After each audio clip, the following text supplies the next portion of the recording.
주 음성 들을 수 없다 해도 참된 진리 되신 주 나는 붙드네. 폭풍이 몰려와도 험한 길을 간대도 믿음의 두 손 들고 주 신뢰 내게 행하신 그 놀라운 일 생명 주신 주를 기억하네.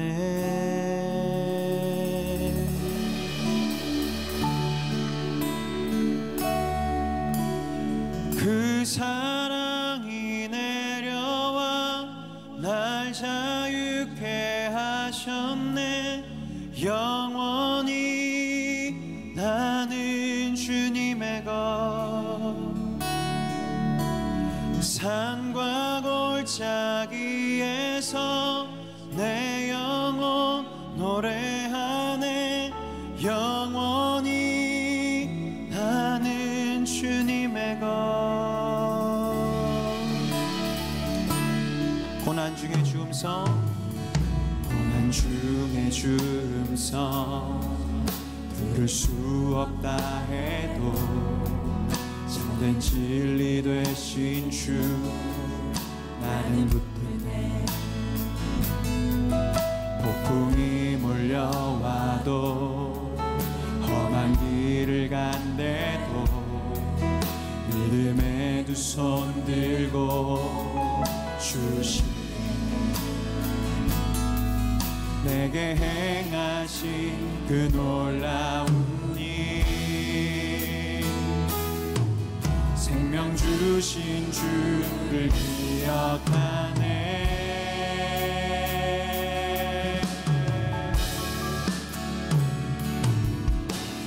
그 사랑이 내려와 날 자유케 하셨네.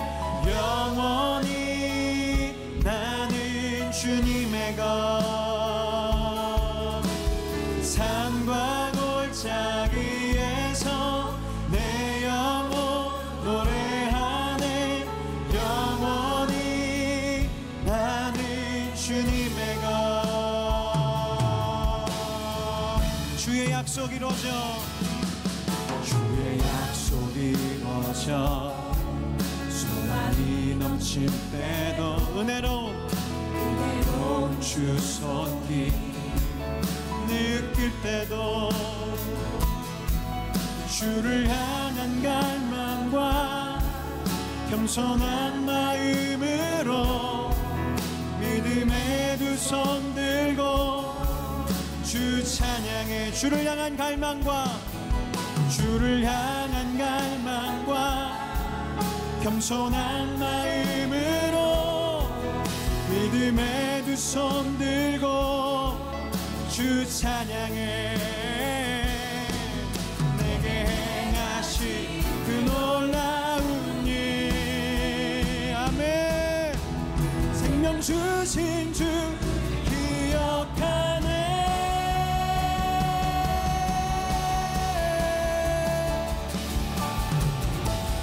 그 사랑이 내려와 날 자유케 하셨네. 영원히 나는 주님의 것 산과 골짜기에서 내 영혼 노래. 영원히 나는 그 사랑이 내려와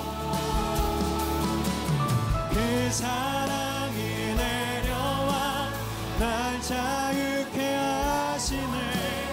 영원히 고백합시다. 나는 주님의 것 산과 골짜기에서 내 영혼 노래하네. 영원히 나는 우리 고백합시다. 그 사랑이 내려와 그 사랑이 내려와 날 자유케 하셨네. 영원히 내 삶은 나 주님의 것 산과 골짜기에서 내 영혼 노래하네 영원히 나는 주 나의 삶 주의 것 모든 삶 오직 주의 나의 삶 나의 삶은 주의 것 모든 삶 우리 고백합시다 나의 삶 나의 삶 주의 것 할렐루야 모든 삶 오직 우리 마지막 한 번 더 나의 삶은 주님의 것임을 고백합시다 나의 삶 주의 것 모든 삶 오직 주의 것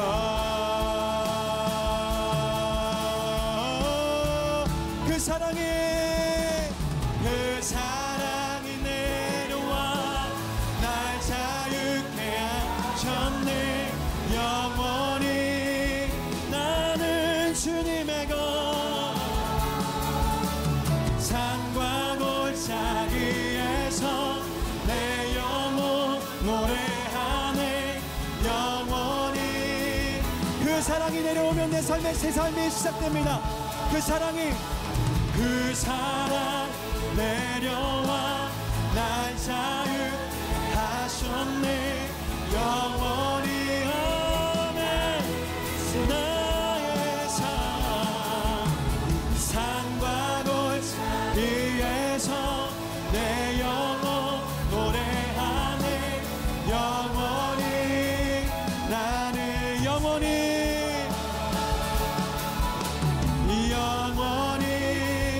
나는 우리 고백합시다 영원히 나는 주님의 것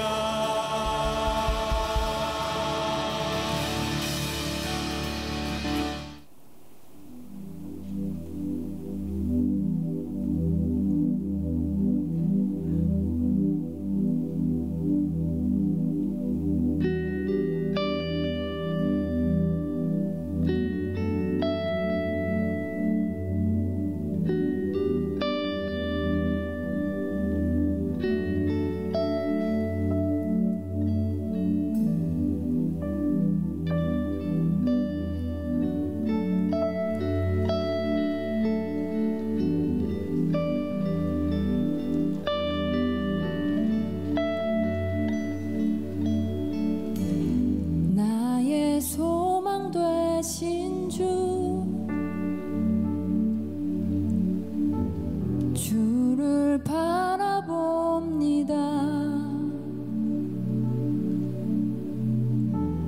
다시 오실 나의 왕 예수 주를 기다립니다. 주를 기다립니다.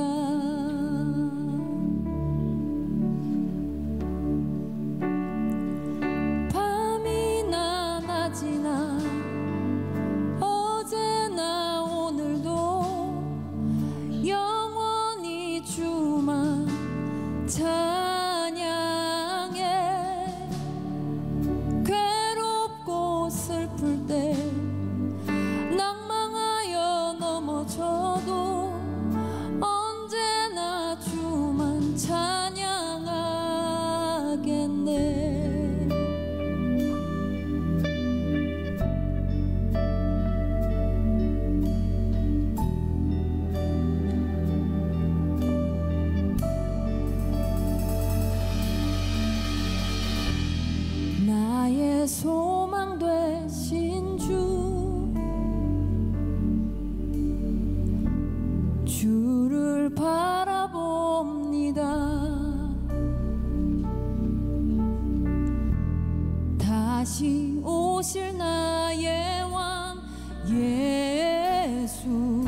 있어도 언제나 주만 찬양하겠네.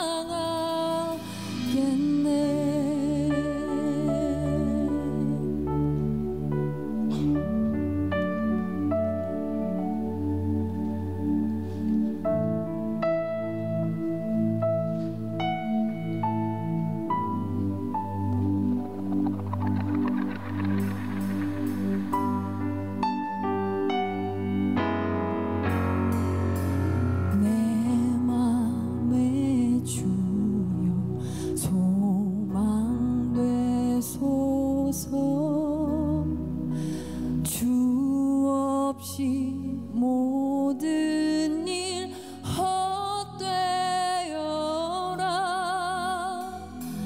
밤에나 낮에나 주님 생각, 잘 때나 깰 때 함께 하소서.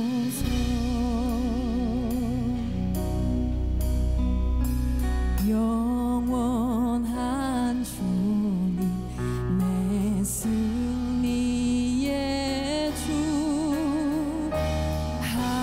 하늘의 기쁨을 주옵소서.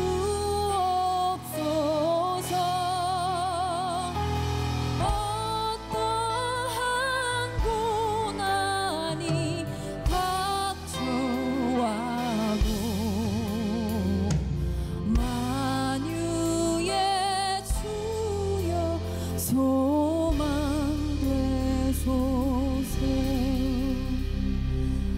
어떠한 고난이 닥쳐와도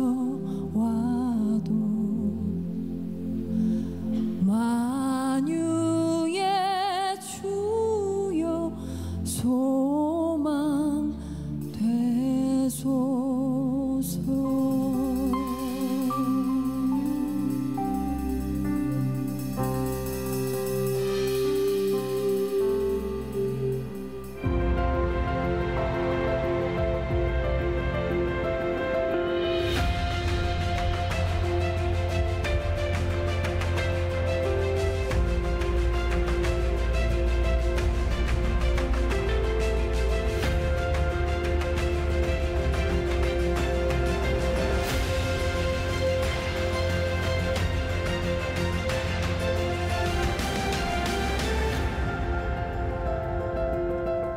오늘 말씀의 제목은 사랑의 능력으로 온전하여질 것입니다 라는 제목입니다.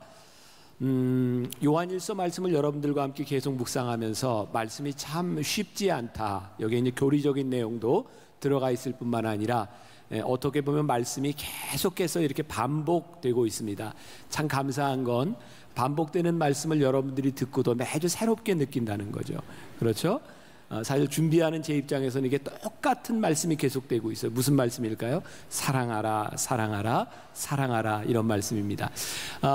교리적인 내용들이 많이 이제 들어가 있는 부분이기도 하고, 그래서 제가 이번 시리즈 기간에는 정말 조곤조곤 잘 설명해야 되겠다라고 하는 그런 부담감도 느끼고 있습니다. 자, 오늘 말씀을 묵상하면서 저는 이렇게 그런 느낌을 가졌어요. 신앙에는 단계가 있는 것 같다. 그러니까 우리들이 처음 신앙생활을 할 때, 여러분들에게도 그런 경험이 있는지 모르지만 하나님의 은혜를 경험했을 때, 이게 은혜구나. 우리가 이렇게 표현하죠. 은혜 받았습니다. 은혜 받은 자들에게 오는 특징은 기쁘다는 거죠. 은혜를 받고 기쁘면 또 그 삶 가운데서 우리들이 기적 같은 일들을 경험하고요, 또 우리들이 풍성함을 경험하기도 합니다. 저에게 이런 질문이 들었어요. 여러분들은 뭐 그런 질문을 하고 사는지 안 사는지 모르겠지만, 신약 성경의 마태복음에서부터 요한계시록까지 이렇게 쭉 있는데 왜 요한일서는 이 제일 뒷부분에 들어가 있을까? 제가 말씀을 준비하면서 깨닫게 된 게 뭐냐면, 우리가 하나님의 은혜를 아는 것, 우리들이 기쁨을 아는 것, 그것을 지나서 우리들이 최종적으로 다다라야 되는 단계가 있구나. 그게 뭐냐면 하나님의 사랑을 아는 거구나. 이것은 은혜와 기쁨과는 조금 다른 차원의 문제이고, 우리의 신앙을 아주 깊숙한 곳으로 인도하는 부분이기도 하구나라는 것을 말씀을 계속 묵상하면서 깨닫게 되는 부분이기도 해요. 아마 여러분들이 어려서부터 이렇게 교회를 다니고 설교를 많이 들어본 사람은 이런 예와 한 번쯤은 들어봤을 거예요. 실제 실화이기도 하고 많이 회자되는 이야기죠. 한밤중에 아파트에서 이렇게 화재가 났고 어린 갓난아이를 키우고 있던 엄마가 아들을 살리기 위해서 이불을 가지고 아이를 싸가지고 그리고 밖으로 나왔습니다. 아이는 상처 하나 입지 않고 살았지만 엄마는 온몸에 화상을 입었어요.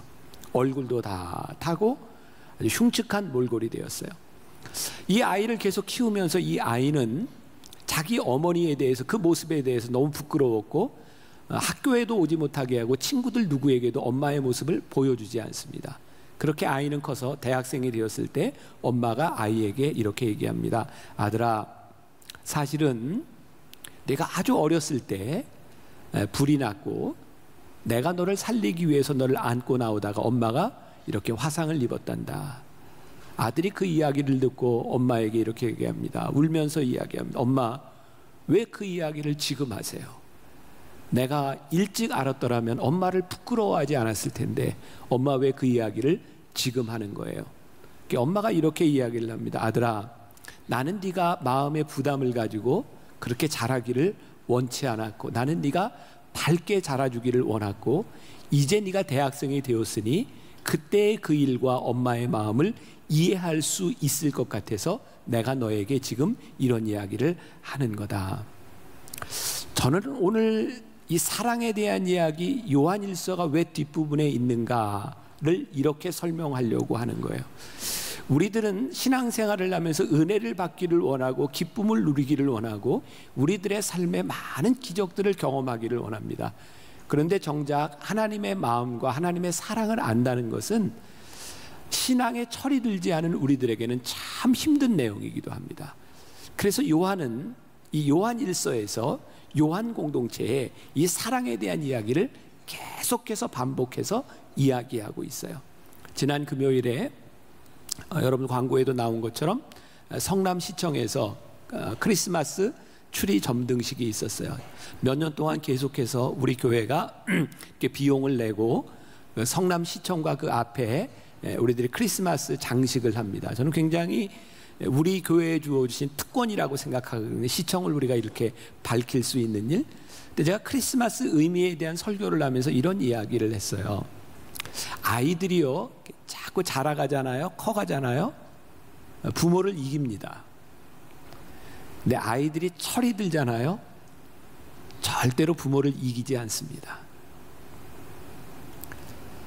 우리들이요, 하나님 앞에 철 있는 사람, 하나님의 마음을 알기 시작하면 참 힘이 듭니다.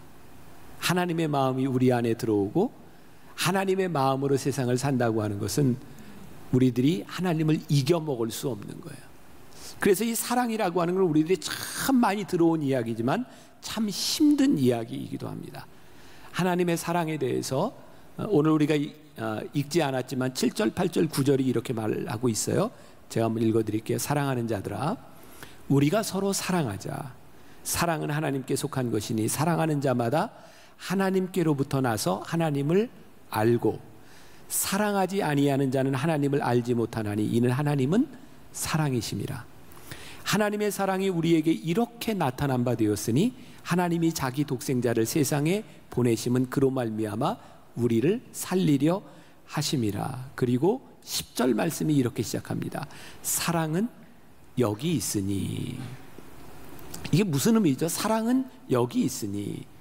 근데 영어 성경을 보면 명확합니다. 사랑에 대한 정의입니다. This is love. 이것이 사랑이다, 이런 말이에요. 무엇이 사랑이에요? 이것이 사랑이다. 우리가 하나님을 사랑한 것이 아니라 하나님이 우리를 사랑하신 것이 사랑이다. 그러니까 사랑에 대한 정의는요, This is love. 사랑은 무엇이냐면 우리가 하나님을 사랑한 것이 아니라 하나님이 우리를 사랑하셔서 그 아들 예수 그리스도를 우리에게 주신 것, 그것이 사랑이다 라고 말씀합니다. 제가 지난주, 지지난주도 그런 말씀을 여러분 나누었죠. 이것이 사랑인데 하나님의 사랑을 알고 사랑하는 것이 마땅한데 사랑이 참 힘든 거예요. 아마 여기 있는 여러분들 가운데도 사랑이라고 하는 말을 제일 많이 하는 세대를 살아가고 있을지 모르지만 사랑으로 인한 상처, 사랑이 얼마나 힘들다고 하는 것을 알고요. 사랑은 때로는 슬픈 것이기도 해요. 사랑은 우리의 마음을 참 아프게 하는 것이기도 합니다. 왜냐하면 우리는 사랑 때문에 배신당한, 사랑 때문에 아픔에 대한 추억들을 가지고 있기 때문이죠. 왜 그럴까요? 하나님은 사랑이라고 말씀하시는데 왜 우리는 사랑에 대한 상처들을 가지고 있을까요? 오늘 말씀은 하나님의 사랑은 완전하다고 하는 것을 우리들에게 말씀하고 있고 우리들의 사랑이 무엇이 잘못됐는지를 보여주고 있어요. 아마 세상에서 우리들이 사랑이라고 하는 것을 이야기할 때 대개 제가 이제 설교를 준비하다 보니까 어떤 사람이 영어 단어로 이렇게 이야기했더라고요. If, 만일 내가 나를 사랑하면 나도 너를 사랑할 거야. 사랑을 그렇게 이해하는 거죠. 그렇게 하는 거죠. 이유가 뭘까요? 나 혼자 사랑하면 내가 손해보는 것 같고 나 혼자 사랑하면 내가 혼자 상처받잖아. 여러분들에게 확 와닿는 것 같은데 짝사랑하면 마음 아프죠. 마음이 아파요. 일방적으로 내가 사랑하면 마음 아픈 거예요. 그래서 언제부터인가 if 내가 나를 사랑하면 나도 너를 사랑할 거야. 사랑이라고 하는 것에 대해서 우리들이 벽을 치기 시작하죠. 또 because of라고 하는 말, 무엇 때문에. 우리는 사랑하는데 보니까 이유가 있는 것 같아요. 어떤 방송에 보니까 그 강사가 이런 얘기를 해서 관중들한테 물어보더라고요. 여러분, 남자들은 키 큰 여자를 좋아할까요? 키 작은 여자를 좋아할까요? 또 이렇게 물어요. 남자들은 머리가 좋은 여자를 좋아할까요? 맹한 여자를 좋아할까요? 답은 예쁜 여자랍니다. 남자들은 예쁜 여자를 좋아하는데 그럼 예쁜 여자를 사랑하면 그 예쁜 것이 끝나면 사랑도 끝나는 거 아닐까요? 여자들에게 물었습니다. 여자들은 어떤 남자와 결혼하기를 원하는가? 첫 번째가 경제력입니다. 그럼 우리들이 사랑하고 우리들이 선택했던 것들이 잘못됐다고 느끼는 건 언제일까요? 경제력이 끝날 때가 아니겠습니까? 그러니까 우리들이 무엇 때문에 사랑하는 이 사랑들은 늘 우리들에게 상처를 남기고 우리들을 만족시키지 못하는 거죠. 부모와 자식 간에 흔히 부모가 자식을 사랑하는 것을 그럼에도 불구하고의 사랑이라고 하지만 부모는 자식에게서, 자식은 부모에게서 늘 상처를 받습니다. 그럼에도 불구하고 사랑하는데 왜 상처를 받을까요?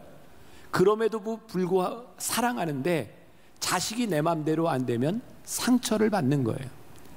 부모가 그렇게 자식들을 사랑해줘도 자식 맘대로 되지 않으면 부모의 사랑이 사랑으로 느껴지지 않는 거예요. 결국 우리들이 사랑한 그 사랑의 결과들이 우리의 마음대로 와지지 않는 것 때문에 우리는 사랑에 대한 상처를 가지고 있어요. 그러니까 우리들이 하는 사랑은 불완전해요. 그런데 오늘 말씀 가운데서 하나님의 사랑은 완전하다는 거예요. 사랑의 능력으로 우리들이 온전하여 줄 수 있다고 말씀하고 있어요. 자, 이 베르나르라고 하는 사람, 프랑스의 중세 수도사였던 클레르보의 베르나르라고 하는 사람이 하나님의 사랑이라고 하는 책을 썼는데 여기에서 사랑의 4단계를 얘기하고 있어요. 여러분 잘 들어보세요. 첫 번째, 두 번째, 세 번째 단계는 여러분들 충분히 메이크 센스가 돼요. 아, 그래, 그렇게 단계가 되겠다. 근데 4번째 단계가 저도 잘 이해가 안 됐어요. 좀 혼돈스러웠어요. 첫 번째 단계는 뭐냐면 자기가 자기를 사랑하는 거예요. 그러니까 아주 원초적인 사랑이에요. 자기애입니다. 이기적인 사랑입니다. 가장 낮은 단계의 사랑이에요. 두 번째 사랑은 뭐냐면 내가 나를 위해서 하나님을 사랑하는 거예요. 이게 무슨 의미인지 아시겠어요? 내가 원하는 것을 위해서 하나님을 사랑하는 거예요. 예를 들면 이런 거죠. 여러분도 어렸을 때 그랬을 것 같아요. 여러분들에게 돈을 잘 주는 거는 엄마인가요? 할아버지인가요? 할아버지 할머니가 훨씬 더 잘 주죠. 그래서 어렸을 때 보면은 애들 조그만 애들이 그다 너는 할아버지가 제일 좋아요. 할머니가 만들어 주신 음식이 제일 맛있어요. 그럼 할머니가 어우 착하구나. 그래 이거 먹어라. 그리고 돈도 줘요. 그러면 엄마 집에 가자. 집에 가요. 그러면 할머니 할아버지 굉장히 마음에 상처 입어요. 근데 이 모습이 하나님과 우리의 관계 속에 있다는 거예요. 우리 하나님을 사랑하는 거예요. 하나님 사랑해요. 하나님 기뻐해요. 근데 그 사랑이 뭐냐면 우리의 소원을 위해서요. 그래서 우리들이 얻고자 하는 것을 얻으면 우리는 하나님께로부터 등을 돌려요. 나를 위해서 하나님을 사랑하는 그 단계, 이기적인 사랑보다는 조금 낮지만 역시 낮은 단계의 사랑입니다. 세 번째 단계의 사랑을 베르나르는 이렇게 얘기합니다. 하나님을 위하여 하나님을 사랑하는 거예요. 그러니까 이것은요, 내가 하나님을 사랑하기 때문에 순종하는 것도 기뻐요. 하나님의 뜻대로 살아가는 것이 기뻐요. 아주 높은 단계의 사랑입니다. 그런데 네 번째 단계에서 베르나르가 뭐라고 이야기를 하냐면, 하나님을 위하여 자기를 사랑하는 것이 최고의 단계의 사랑이다라고 말을 하고 있어요. 오늘 우리들이 읽은 본문 말씀 10절에 사랑은 여기 있으니 우리가 하나님을 사랑한 것이 아니요 하나님이 우리를 사랑하사 우리들에게 독생자를 주셨다는 거예요. 하나님이 우리를 얼마만큼 사랑하셨냐면 자기의 독생자 예수 그리스도를 우리들에게 주셔서 죽게 할 만큼 우리를 사랑하셨다고 하는 그 사랑 때문에 내가 너무너무 존귀한 거예요. 하나님을 사랑하기 때문에 내가 얼마나 존귀한 존재라고 하는 것을 깨닫게 돼요. 이야, 하나님이 나를 사랑하시는 이 사랑이 이런 사랑이구나 라는 이 단계. 그래서 하나님을 너무 사랑해서 내가 존귀한 존재가 되는 것, 그것이 최고의 단계의 사랑이에요. 여러분 정말 그런 생각 해보셨어요? 내가 하나님을 너무 사랑해서 그 사랑을 알고 났더니 내가 너무 소중해.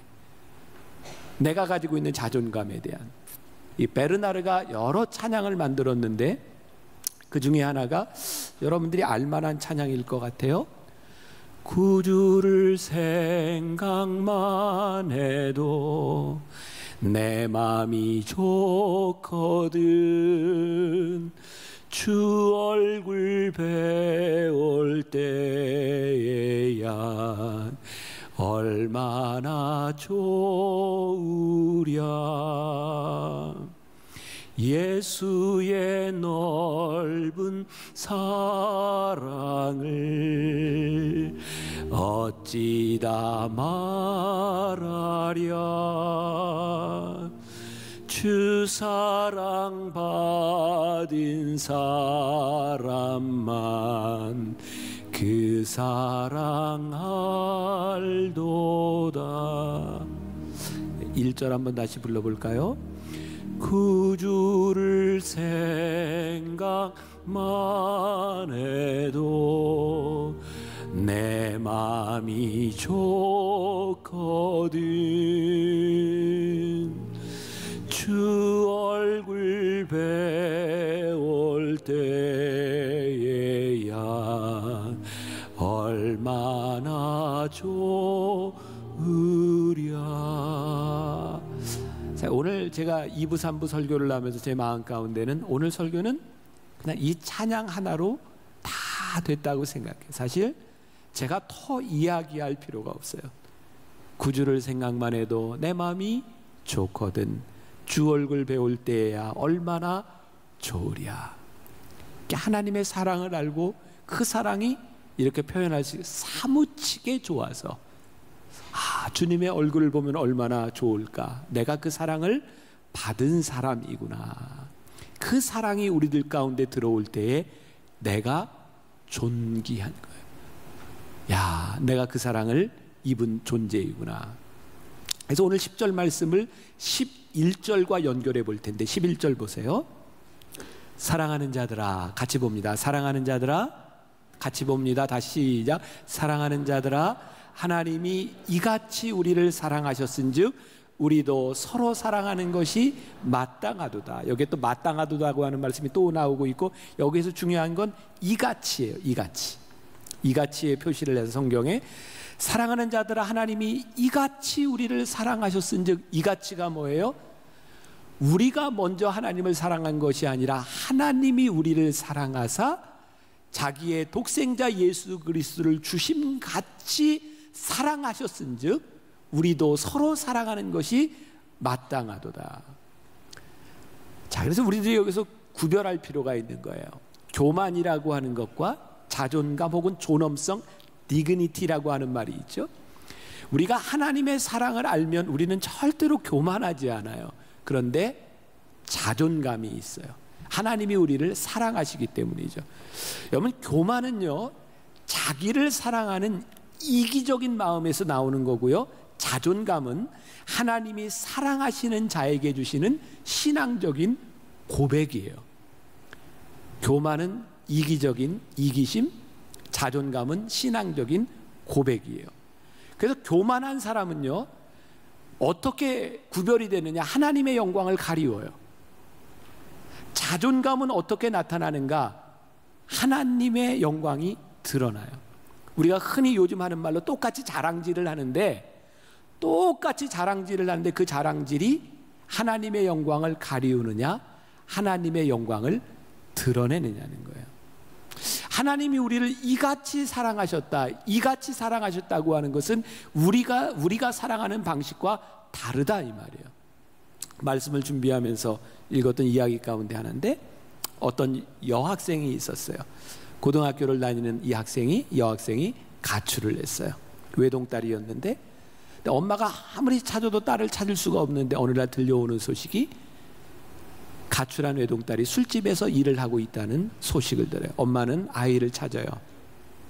여러분들 자식 잃어버리면 전단지 만들어서 엄마가 너를 기다리고 있다 이렇게 하고 이제 사진을 넣잖아요.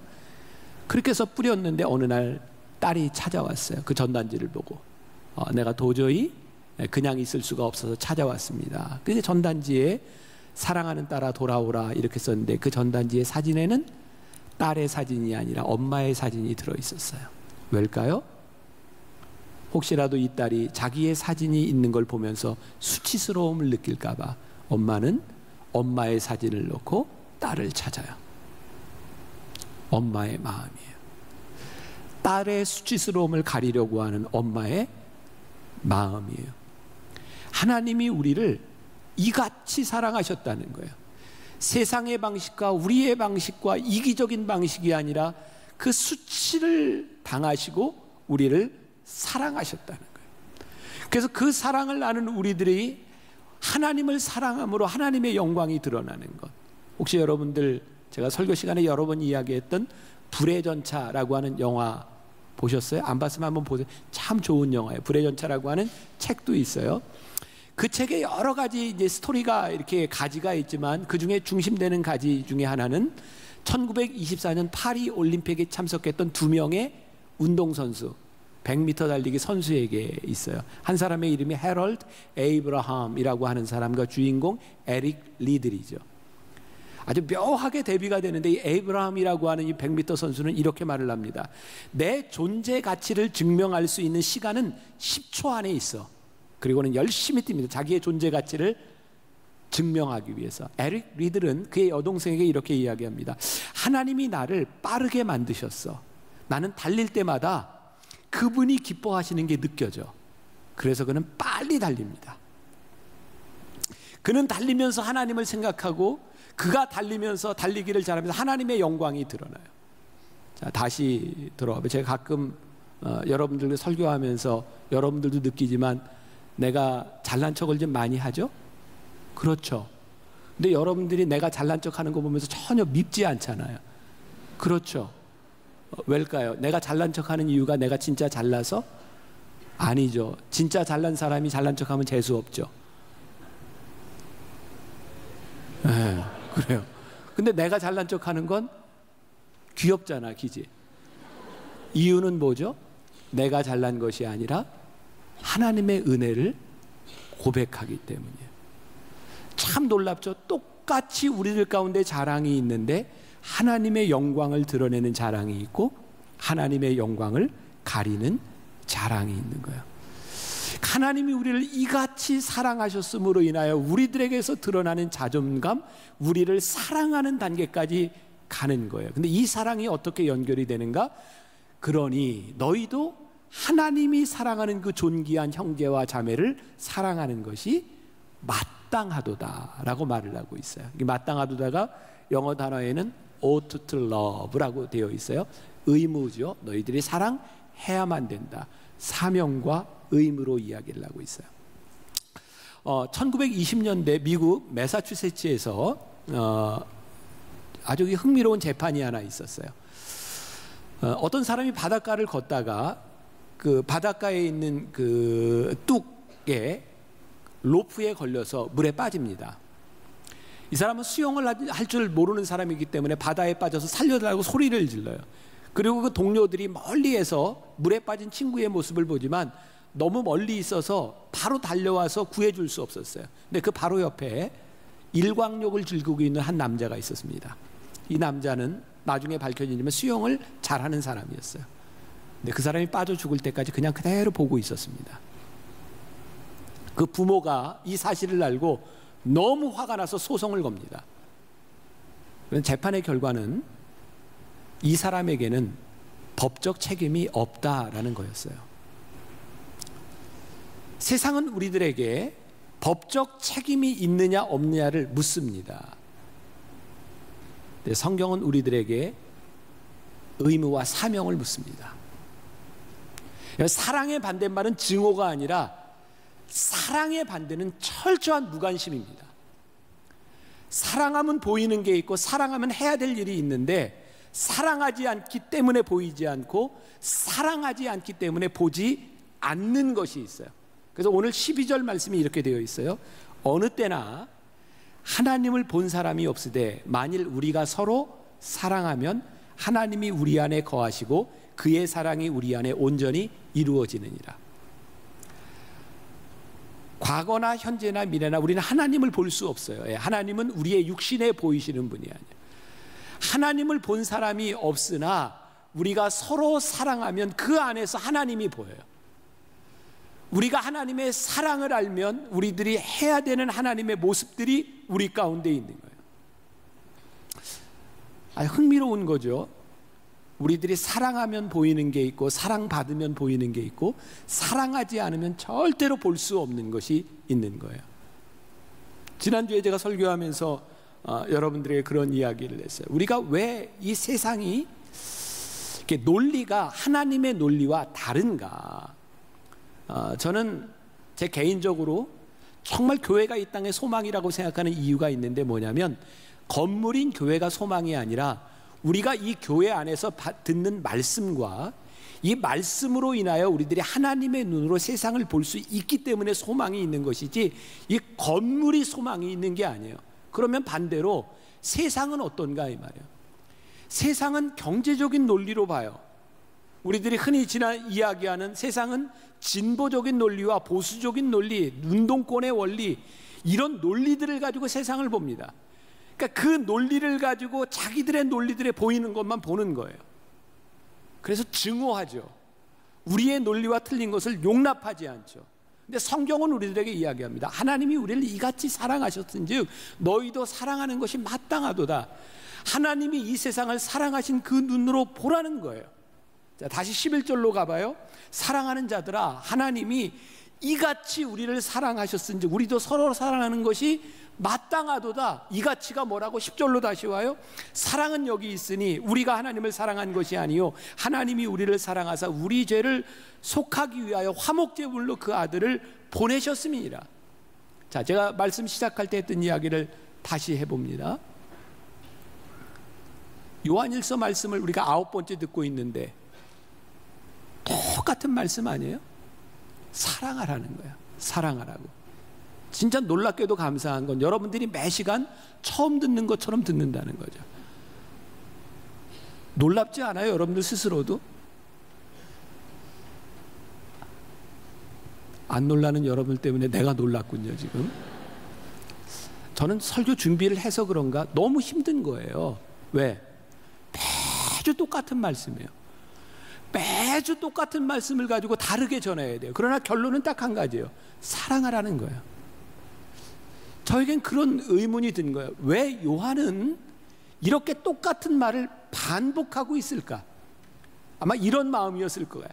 매주 설교를 해도 똑같은 설교를 해도 이렇게 처음 듣는 것처럼 늘 이렇게 새로운 모습으로 있는 그 요한 공동체를 바라보며 요한이 이건 또 반복하고 또 반복하고 또 반복해야 되는 일이구나. 왜? 중요하니까.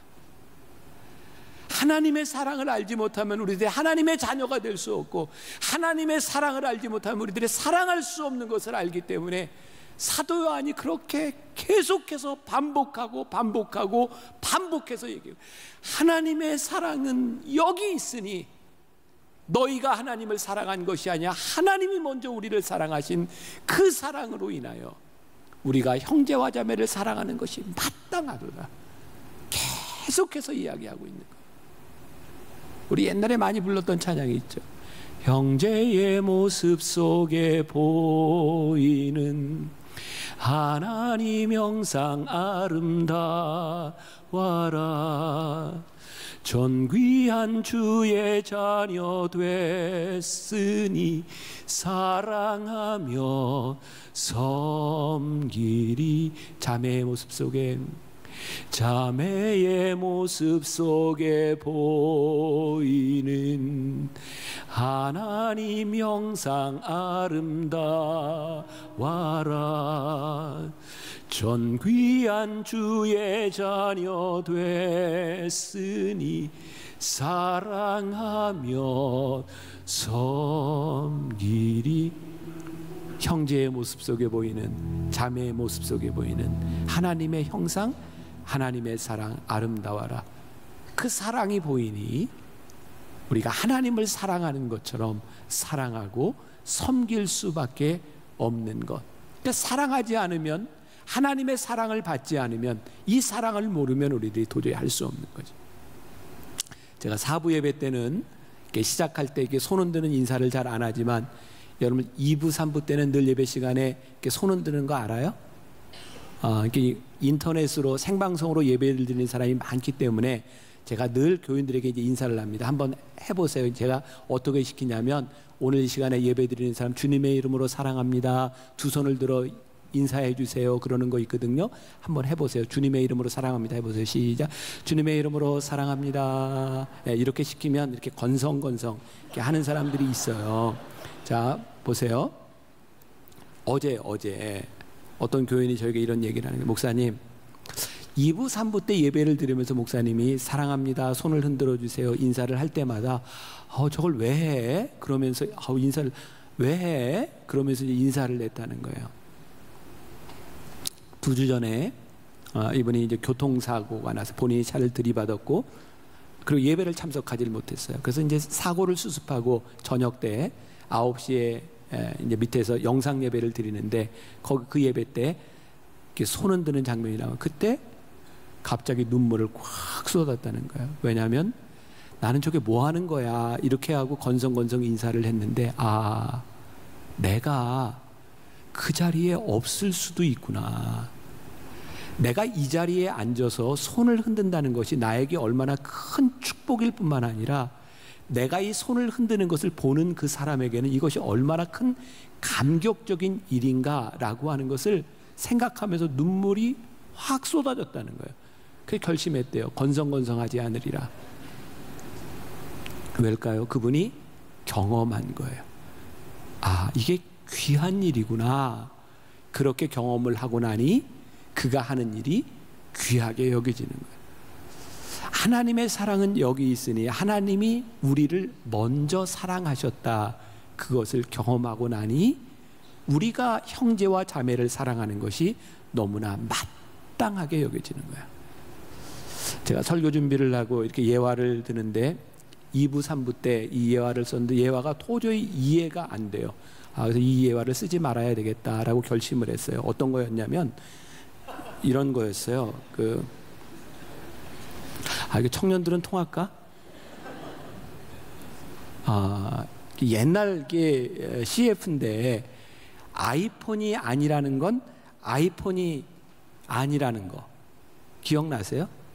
옛날에는 스마트폰 하면은 스마트폰이라는 이름 전에 아이폰이라 그랬어요. 그래서 우리들이 스마트폰은 그냥 아이폰 그랬거든요. 그래서 아이폰에서 그 CF를 만들 때 아이폰이 아니라는 건 아이폰이 아니라는 것. 괜히 했다 진짜. 이거 혹시 영상 준비된 거 있어요? 한번 봅시다. 봐요 한번. 이 아이폰이 있습니다. 아이폰엔 대단한 무언가가 있죠. 150만 개 이상의 끝내주는 앱이 꽉 찬 앱스토어, 150만 개도 넘는 엄선된, 입이 떡 벌어지는, 깜짝 놀랄만한, 전화기로 설마 이런 것까지 싶은 그런 앱. 아이폰이 아니라는 건 아이폰이 아니라는 것. 기억나요? 내가 지금 너무 올드한 건가? 기억나는 거죠. 이 선전을 보면서 우리들이 참 이상하다고 생각해요. 아이폰이 아니라는 건 아이폰이 아니라는 것. 이게 이런 말이었구나. 나는 하나님의 사랑을 이야기하면서 This is love. 이것이 사랑이니. 요한이 계속 이야기하는 것이 뭔지 아세요? 하나님을 사랑하지 않으면 우리들이 사랑이 아니라는 거예요. 우리가 하나님을 사랑해야 나를 사랑하고 형제자매를 사랑하고 하나님을 사랑하는 것이 마땅하구나. 제가 이제 이 말씀을 보면서 이렇게 생각났던 영상이 이게 이런 의미로 사랑을 이야기하기. 하나님의 사랑이 아닌 것은 사랑이 아닌 거예요. 왜? 그것은 불완전한 거예요. 하나님의 사랑이 아닌 것으로 우리들이 아무리 사랑을 해도 그 사랑은 우리들에게 상처를 주고 불완전한 거예요. 그래서 어떻게 완전하냐? 오늘 16절부터 18절까지 말씀을 보세요. 하나님이 우리를 사랑하시는 사랑을 우리가 알고 믿었노니 하나님은 사랑이시라. 사랑 안에 거하는 자는 하나님 안에 거하고 하나님도 그의 안에 거하시느니라. 이로써 사랑이 우리에게 온전히 이루어진 것은 우리로 심판날에 담대함을 가지게 하려 함이니 주께서 그러하심과 같이 우리도 이 세상에서 그러하니라.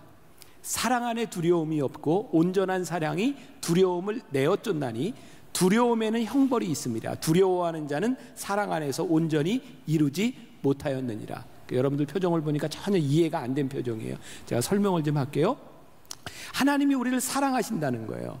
근데 우리들이 하나님의 사랑 안에 거한다고 하는 증거가 뭐냐면 우리들이 하나님의 사랑 안에 거해야 온전해지는데, 내가 하나님의 사랑 안에 있어서 온전하다라고 하는 증거가 분명하다는 거예요. 그게 뭐냐면 하나님의 사랑이 우리 안에 있어서 우리가 온전해지면 두려움을 내어 쫓는다 그랬습니다. 우리가 하나님의 사랑을 알고 하나님의 사랑이 우리 안에 거할 때에 두려움을 내어 쫓는다. 그러니 우리가 하나님을 사랑한다고 하는데 우리들이 지금 두렵다. 그럼 우리들이 하나님 안에 거하는 거예요? 아니에요. 자, 잘 들으세요. 우리들에게 두려운 일이 생기지 않는 게 아니에요. 두려움을 내어 쫓는다라고 하는 말은 뭐예요? 두려움이 우리들 가운데 들어왔다는 거예요. 지금 여러분들은 뭐가 제일 두려우세요? 제일 염려되는 게 뭐예요? 그 두려움들이 우리를 둘러싸고 있는 거예요. 여러분들은 여러분들 세대에 가지고 있는 두려움이 있고 나는 내 세대에 가지고 있는 두려움들이 있어요. 그런데 우리가 하나님 안에 거하게 될 때 우리들에게 들어온 두려움을 그 사랑이 내어 쫓아요. 그때 우리는 깨달아요. 내가 하나님의 사랑 안에 있구나. 이 사랑이 온전하여졌구나. 그런데 만일 우리들이 아직도 두려움 가운데 있다고 하면 여러분들이 하나님의 사랑을 알지 못한 증거라는 말이에요. 제가 이걸 이렇게 설명할 수 있을 것 같아요. 자, 이제 말씀 이제 결론을 좀 맺으려고 하는데, 내가 하나님의 사랑을 깨닫기 전에 가장 명확한 증거는 뭐였냐면 하나님이 나를 사랑하신다는 걸 몰랐어요. 그래서 내 삶에는 미래에 대한 걱정이 참 많았어요. 왜? 모르잖아요. 우리는 미래에 대해 불투명하고 내가 노력한 대로 되는 것도 아니고 늘 내 삶에는 내가 있어야 될 자리에 내가 있는 것도 아니고 내가 원하는 자리에 내가 있는 것도 아니었어요. 근데 우리가 흔히 말하는 은혜를 체험한다는 내 삶에 그런 순간이 온 거예요. 그리고 나는 이렇게 고백을 했어요. 하나님이 나를 사랑하시는구나. 그때 내 삶은 지금 이 두려움의 자리에서, 미래에 대한 두려움의 자리에서 놀랍게도 내가 지금까지 살아왔던 과거의 모든 삶 가운데 하나님이 나를 이렇게 인도하셨더라고. 내가 원하는 자리가 아니었는데 하나님이 나를 인도하신 그 자리에 내가 서 있음을 고백했어요. 그랬더니 내 삶에 기대가 생기는 거 있죠. 내가 원하는 대로 아니었지만 하나님이 원하시는 곳에 나를 여기까지 인도하셨으면 앞으로 내가 있어야 될 자리는 어떤 자리일까요? 하나님이 인도하시는 자리에 내가 있을 거다라는 믿음과 확신이 내 안에 들어왔어요. 내 주변을 둘러싸고 있는 상황이 바뀐 것은 아닌데 두려움이 나를 장악하는 것이 아니라 내 삶의 기대가 시작됐어요. 여러분, 저는 목회를 하면서 여러분들은 여러분들의 삶이 있고 다 각자의 삶이 있는데 우리들의 삶에는 늘 어두운 골짜기도 있고요, 높은 산을 올라갈 때도 있고 인간관계 속에서 어려움을 당할 때도 있어요. 근데 나는 은혜를 받고 하나님이 나를 사랑하신다는 고백을 하면서 진짜 놀라운 일이 생겼어요. 뭐냐면 이렇게 막 문제들이 생기잖아요. 힘들어요, 어려워요. 근데 정말 묘하게 기대감이 있어요. 야, 이 문제를 지나고 나면 어떤 일이 일어날까? 왜냐하면 여기까지 인도하신 하나님의 은혜 가운데 내가 고백할 수 있는 것은 하나님이 내 안에 문제를 주실 때는 이유가 있으시더라고요. 그리고 그 문제가 해결되고 나면 하나님의 길이 보여요. 그러니까 참 놀랍게도 그 순간이 참 힘들고 두려운데 두려움에 휩싸이는 것이 아니라 두려움 밖에 내가 나오는 거예요. 오늘 여러분, 하나님의 사랑이 여기 있으니 우리가 하나님을 사랑한 것이 아니라 하나님이 우리를 사랑하셨다고 하는 이 놀라운 고백 가운데서 우리들이 무엇을 깨달아요? 두려움이 없어지는구나. 내 삶에 기대가 생기는구나. 이게 하나님의 사랑이 우리 안에 온전히 이루어지는 거예요. 그래서 제가 이거를 이렇게 표현을 하죠. 제가 이제 또 얘기해도 괜찮아요. 제가 자주 이야기하는 건데 여러분들 마음속에 그냥 확 바뀌었으면 좋겠어요. 우리들이 이 세상을 살아가며 신앙적으로 믿음의 눈으로 우리의 인생을 보는 게 있고 또 하나는 세상적인 시각으로 보는 게 있어요. 세상적인 시각은 늘 어떻게 이야기하냐면 나에게 지금 무슨 일이 일어나고 있느냐예요. 다 각자 다른 삶에서 여러분들에게 일어나고 있는 그 일이 여러분들에게 지금 중요해요. 물론 중요해요. 근데 그게 다가 아니에요. 왜? 하나님은 우리들의 인생을 하나의 사건으로 보시는 것이 아니라 하나님의 역사 가운데서 우리를 인도하고 계시거든요.